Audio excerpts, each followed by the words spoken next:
Welcome to my student. आपको हम probability का एनसीईआरटी के क्वेश्चन पे ले चलेंगे और ये छोटी छोटी डिफिनीशन बहुत इंपॉर्टेंट होने वाली हैं, तो लास्ट तक बने रहिएगा और कुछ क्वेश्चंस आपको हम बताएंगे, तो इसलिए ध्यान रखिएगा।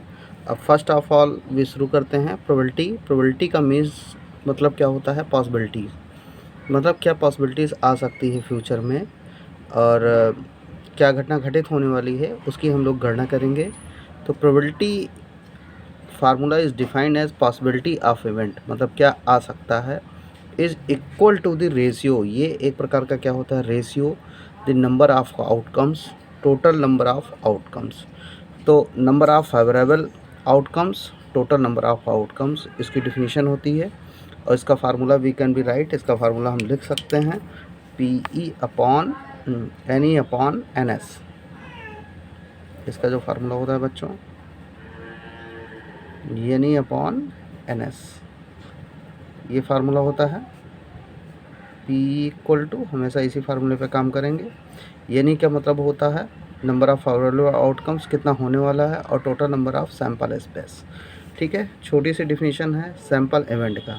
The set of possible outcomes, जो सेट ऑफ पॉसिबल आउटकम्स का होता है उसको हम क्या बोलते हैं? सैम्पल इवेंट बोलते हैं। किसी रैंडम एक्सपेरिमेंट के लिए is called an sample space. Sample space क्या होता है बच्चों? टोटल नंबर ऑफ आउटकम्स, कितने टोटल नंबर ऑफ आउटकम्स हुए। जैसे एक डाई को अगर हम फेंक देंगे तो क्या क्या आ सकता है? 1 से लेकर 6 संख्या तक आ सकती है, 1 2 3 4 5 6।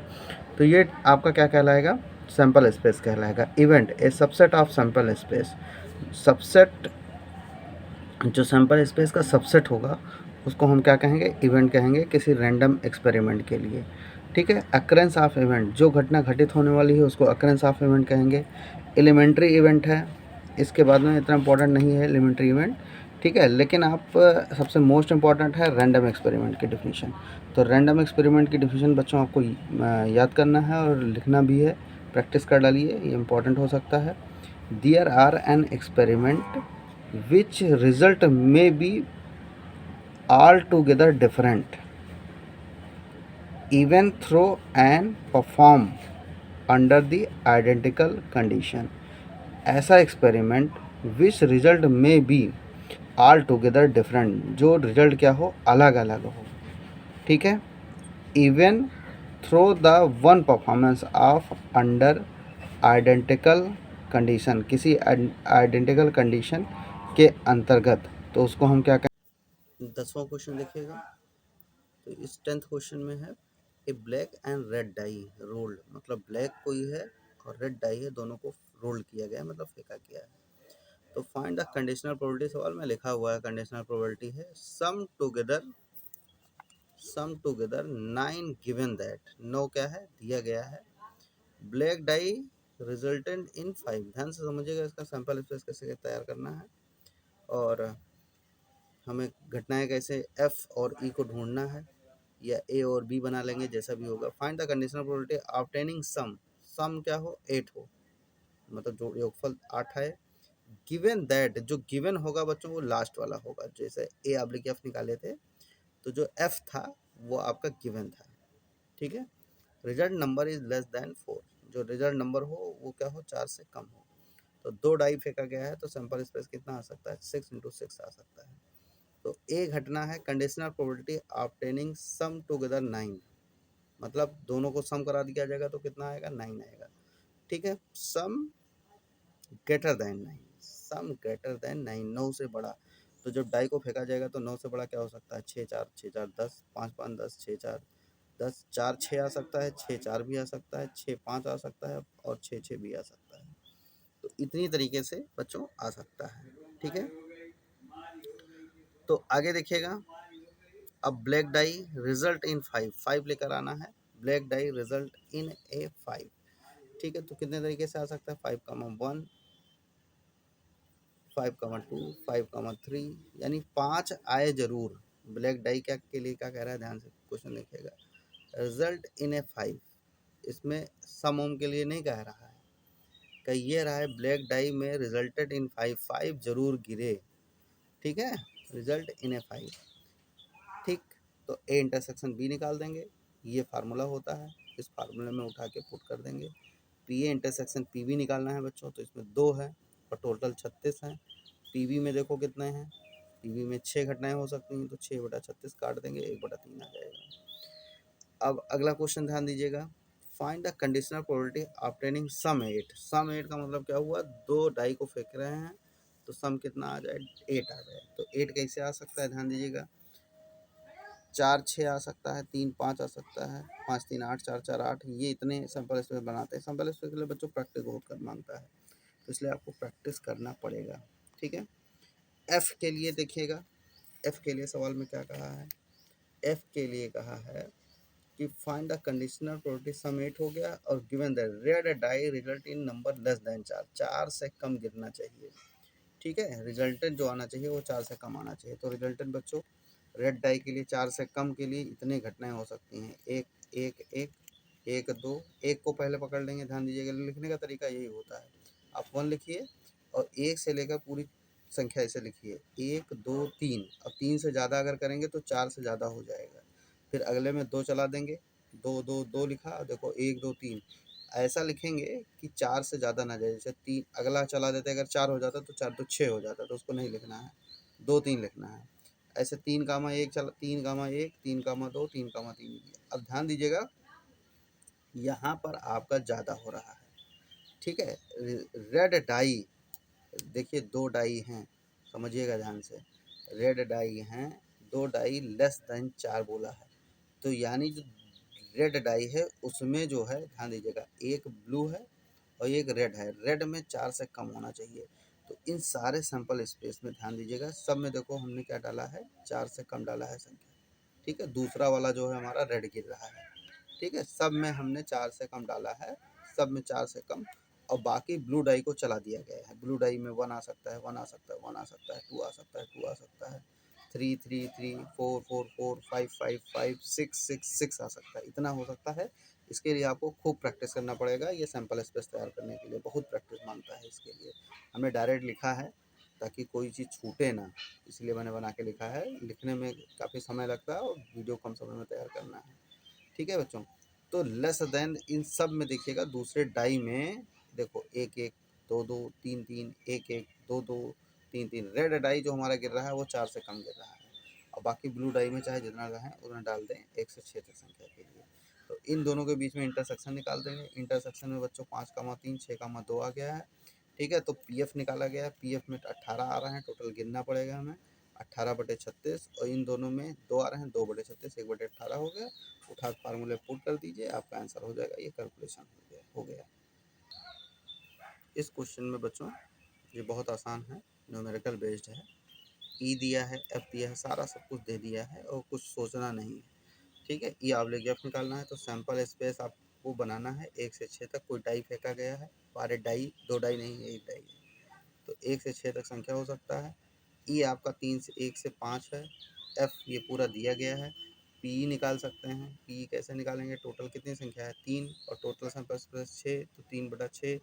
पी एफ कितना दिया है 2/6, और जी कितना दिया है 4/6, तो ये 2/3 हो जाएगा, पी ई एफ जी निकल गया है। जी में कितना है, 2 से लेके 5 तक क्या तक दिया है, ठीक है। अब चालू कर देंगे, जैसा कि हमें निकालना है पी ई इंटरसेक्शन एफ निकालना ही पड़ेगा, तो 1/6 आ गया, ठीक है। अब उठा के फार्मूले में पुट करना चालू कर देंगे, सिंपल कैलकुलेशन है, इसको आप कर लीजिए, बहुत आसान सवाल है। सबसे लास्ट वाला मुझे बताना है, इसमें ध्यान दीजिएगा, ई इंटरसेक्शन एफ, ये पूरा यूनियन है और ये पूरा जी है, तो यानी जो ऊपर वाला जो निकल कर आता है, इन तीनों में इंटरसेक्शन चलाना पड़ेगा, इसके लिए इन तीनों में इंटरसेक्शन चलाना पड़ेगा, यही सबसे अलग सवाल है, इसी को समझा देते हैं। तो चलिए देखिएगा, ये दूसरा था, और तीसरे के लिए बच्चों ई यूनियन एफ निकाल चुके हैं, और इन तीनों का बीच का क्या निकालना है, इंटरसेक्शन निकालना है, ठीक है। इसका ये निकल चुका है और इसका इंटरसेक्शन ये बन के आ रहा है। ई एफ तो पता है, इन तीनों का फिर से अगेन इंटरसेक्शन करेंगे, यहाँ यूनियन था और ये तीनों का इंटरसेक्शन में 3 होगा, ठीक है।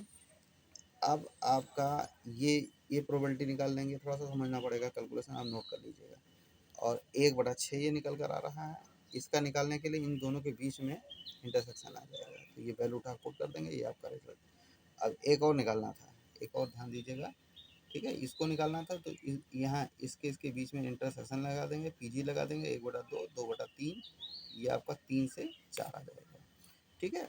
तो ये कैलकुलेशन आप कर लीजिएगा, बहुत आसान है। और वीडियो पे हमारे बने रहिएगा लास्ट तक। मिलते हैं अगले वीडियो में, और एक एक क्वेश्चन का मैं एक्सप्लेनेशन आपको देता रहूँगा। प्रैक्टिस करते रहिएगा, मिलते हैं बच्चों। क्वेश्चन नंबर 8 देखिएगा। कोई डाई है, फेंका गया है 3 बार, ठीक है। तो ई हमारा जो दिया है, ए अपीयर ऑन थर्ड टास्क, जो 4 appear on third task, F जो है 6 and 5 appear respectively on first 2 task. जो एफ है 6 और 5 अपीयर हो रहा है रिस्पेक्टिवली के लिए फर्स्ट 2 टास्क, 2 टास्क के लिए, ठीक है। कोई डाई को 3 बार अगर हम फेंक देंगे बच्चों, तो क्या आ सकता है? A die throw 3 times, the event are simple, the sample space will be, कितना हो सकता है? 6 × 6 × 6 हो सकता है, ठीक है। तो 216 घटनाएं हो सकती हैं। अब ध्यान दीजिएगा, 4 अपीयर ऑन थर्ड डाई, तीसरे डाई में हमें 4 अपीयर करा देना है, और जो एफ घटना होगी वो 6 और 5 अपीयर रिस्पेक्टिवली फर्स्ट 2 टास्क, पहले और 2 में 6 5। तो बच्चों ई क्या हम सैम्पल स्पेस बनाएंगे? 4 अपीयर ऑन थर्ड डाई, जब डाई को 3 बार उछाला गया है तो लास्ट वाले में हमें 4 4 दिखाना है, ठीक है। तो क्या आ सकता है? पहले डाई में 1, दूसरे डाई में 1, तीसरे डाई में 4 4 4 4, ऐसे लास्ट में हम लिख देंगे, और 1 से शुरू कराएंगे, 1 1 1, और 2 को देखिए चला दिया गया है बीच वाले डाई को, 1 2 से लेकर कहाँ तक? 6 तक। अब इसके बाद में बच्चों 2 को चलाया गया है, 1 के बाद में इधर से देखिएगा 2, दूसरे में 2 आया, फिर इसमें 1 2 3 4 5 6 चला दिया गया और सब में 4 लिख दिया गया है। ये लिखने का तरीका है, प्रैक्टिस करना पड़ेगा आपको। ऐसे इस वाले में 3 लिखा गया है और बीच वाले में चला दिया गया है। ऐसे यहाँ पर 4 लिखा गया, बीच वाले को चला दिया गया है। ऐसे इसमें 5 लिखा गया, बीच वाले को चला दिया गया। 6 लिखा गया, 5 चला दिया गया। अब देखिए कितना बढ़िया तरीका है। इधर से देखिए पहले डाई में 1 2 3 4 5 6 गिर रहा है, और बीच वाले डाई में 1 2 से लेकर 6 तक चल रहा है, और लास्ट में हमने 4 4 4 4 लिख दिया। तो इतनी आपके सैम्पल स्पेस हो सकते हैं। अभी इसको हम काउंट भी करेंगे कि कितने सैम्पल स्पेस बन सकते हैं। अब चलिए एफ के बारे में बात करेंगे। क्वेश्चन में कहा है 6 और 5 अपीयर हो रहा है पहले 2 डाई में, तो 6 5 बच्चों अपीयर हो रहा है, तो पहले डाई में हम 6 और 5 अपीयर करा देंगे, ठीक है। और 1 2 3 4 5 6 चला देंगे। पहले 2 डाई में 6 5 6 5 6 5 6 5 लिखते रहे और 6 चला दिए। और इसमें जो है बच्चों इसका इंटरसेक्शन निकालेंगे, क्योंकि हमें कंडीशनल प्रोबेबिलिटी का सवाल दिया गया है। तो कंडीशनल निकालने के लिए ई इंटरसेक्शन एफ निकालेंगे, तो 6 5 4 इन दोनों में कॉमन होगा, और कोई भी चीज़ कॉमन होने वाला नहीं है। क्यों? क्योंकि इसमें सब में 4 4 आया है, और इस पूरे में 4 केवल एक के बार आया है, ठीक है। तो पी एफ हम निकालेंगे, पी एफ निकालेंगे। एफ जो है ये पूरा, ये कितना है? ये पूरा हमारा 6 है, और टोटल घटना कितना है? सैम्पल स्पेस 216 है। और इसमें देखो ये कितना आया है? 1 बार आया है, तो 1/216 हो गया है, ठीक है। अब हम ध्यान दीजिएगा ई ऑब्लिक एफ निकालना है, तो P A intersection F upon P F, जो लास्ट वाला होता है और नीचे अपान में होता है, ठीक है। तो ऊपर 216 और नीचे 6/216, 216 216 कैंसिल, 1/6। इसमें हमें पी का सैम्पल स्पेस नहीं निकालना पड़ा बच्चों, ठीक है, क्योंकि इसमें काउंट करने में काफ़ी टाइम लगेगा, तो टाइम हमको बर्बाद नहीं करना है।